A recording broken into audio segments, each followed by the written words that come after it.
কিন্তু বিএনপি পিয়ারের বিরোধী। এজন্য আপনাকে সকাল বিকাল সন্ধ্যা রাতে পিয়ারের সমালোচনা করতে হবে।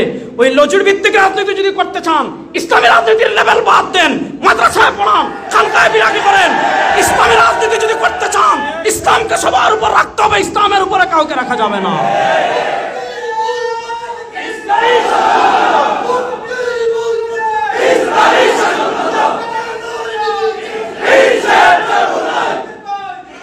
ভালো করে শুনেন, 2024-এর জুলাই আগস্টের গণবিপ্লবের পর পীর সাহেব চরমোনাই একটা কথার উপর এখনো আছেন, ইসলাম দেশ ও মানবতার পক্ষে যারা, তাদের ভোটের বাক্স এবার একটা হবে ইনশাআল্লাহ।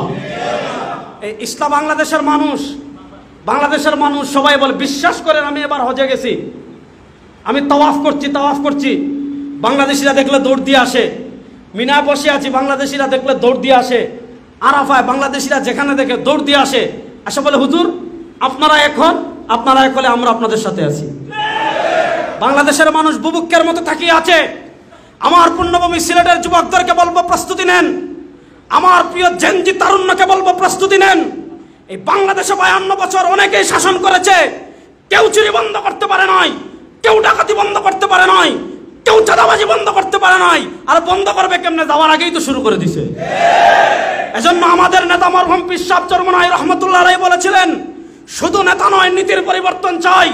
বাংলাদেশে নেতার পরিবর্তন অনেকবার হয়েছে, ক্ষমতার পরিবর্তন অনেকবার হয়েছে, চেয়ারের পরিবর্তন অনেকবার হয়েছে, অনেকবার মানুষ আন্দোলন করেছে, অনেকবার মানুষ জীবন দিয়েছে। আর কোন তন্ত্রমন্ত্র আমরা চাই না। কোন নেতার পরিবর্তন না, এবার নীতির পরিবর্তন হবে। সংসদে ইসলামকে বিজয় করার জন্য প্রস্তুত আছেন না ইনশাআল্লাহ?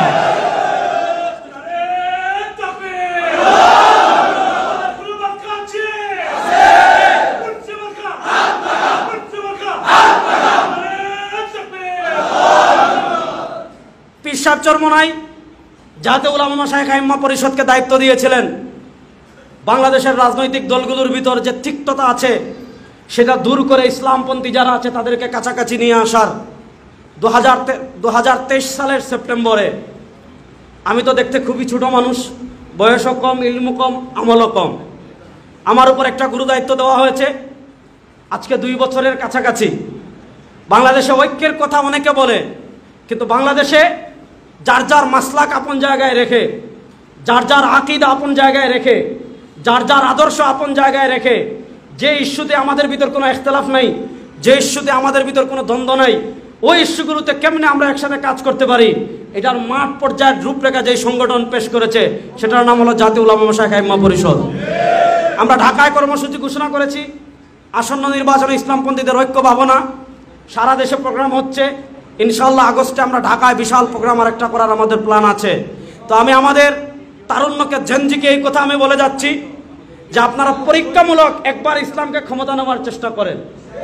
যদি ইসলামকে ক্ষমতায় নেওয়ার পর চুরি বন্ধ না হয়, ডাকাতি বন্ধ না হয়, খুন বন্ধ না হয়, টেন্ডারবাজি বন্ধ না হয়, চাঁদাবাজি বন্ধ না হয়, রব্বে কাবার কসম করে বলছি আপনাদের সামনে আর জীবনে কথা বলবো না। সুতরাং একবার পরীক্ষামূলক ইসলামকে ক্ষমতায় নেওয়ার জন্য প্রস্তুত আছেন তো ইনশাআল্লাহ?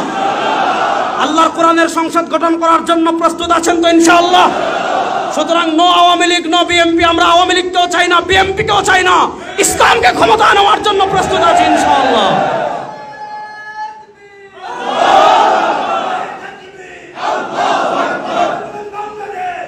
সুতরাং আপনারা প্রস্তুতি নেন। এই প্রজন্ম বুঝে গিয়েছে, এই প্রজন্ম একবার জুলাইয়ে রক্ত দিয়েছে, আর রক্ত দিতে চায় না। এই প্রজন্ম একবার জুলাইয়ে বুকে গুলি পেতে নিয়েছে, আর গুলি পেতে পারতে চায় না। এটার থেকে যদি মুক্তি চান, একমাত্র পথ ইসলাম ইনশাআল্লাহ। পীর সাহেব চরমোনাই বলেছেন, ইসলাম দেশ ও মানবতার পক্ষে ভোটের বাক্স একটা হবে। এই ইসলাম দেশ ও মানবতার পক্ষে ভোটের বাক্সে যাকে পেশ করা হবে, সেটা যদি একটা কলা গাছও হয়, তার পক্ষে কাজ করার জন্য প্রস্তুত আছেন? আল্লাহ তাআলা আমাদেরকে কবুল করুক, সবাই বলেন আমিন। আল্লাহ তাআলা জাতীয় উলামা মাশায়েখ আইম্মা পরিষদকে কবুল করুক, সবাই বলেন আমিন। সব বাদ ইসলাম, বলেন না, সব বাদ ইসলাম।